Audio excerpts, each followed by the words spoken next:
MCD ने तमाम जुमरे के मुलाजमीन की तनख्वाह जारी कर दी है। 370 करोड़ रुपए रिलीज कर दिए गए हैं। वहीं पेंशन के पैसे भी जारी कर दिए गए हैं। आपको बता दें कि सैलरी दिसंबर 2022 तक की रिलीज की गई है। वाज़ेह हो कि सैलरी ना मिलने की वजह से एमसीडी मुलाजमीन एहतजाज कर रहे थे और काफी नाराज थे। अब ये सैलरी जारी होने से उनकी नाराजगी में कमी आएगी। आपको बता दें कि चुनाव से पहले सीएम अरविंद केजरीवाल ने गारंटी दी थी कि एमसीडी में भी आप सरकार बनने के बाद से सभी मुलाजमीन को वक्त से तनख्वाह मिलेगी। ये बड़ी खबर आपको बता रही है। एमसीडी मुलाजमीन के लिए बड़ी राहत की खबर है, जहां उनकी तनख्वाह को रिलीज कर दिया गया है। एमसीडी ने तमाम जुमरे के मुलाजमीन की तनख्वाह जारी कर दी है।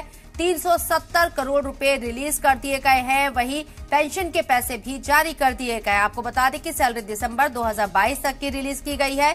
वाज़ेह हो कि सैलरी ना मिलने की वजह से एमसीडी मुलाजमीन एहतजाज कर रहे थे और काफी नाराज भी थे। अब सैलरी के जारी होने से उनकी नाराजगी में कमी आएगी। बताया जाता है कि चुनाव से पहले सीएम अरविंद केजरीवाल ने गारंटी दी थी कि एमसीडी में भी आप सरकार बनने के बाद से सभी मुलाजमीन को वक्त से तनख्वाह मिलेगी और ये पॉसिबल हो पाया है और आज जो है सैलरी रिलीज कर दी गई है।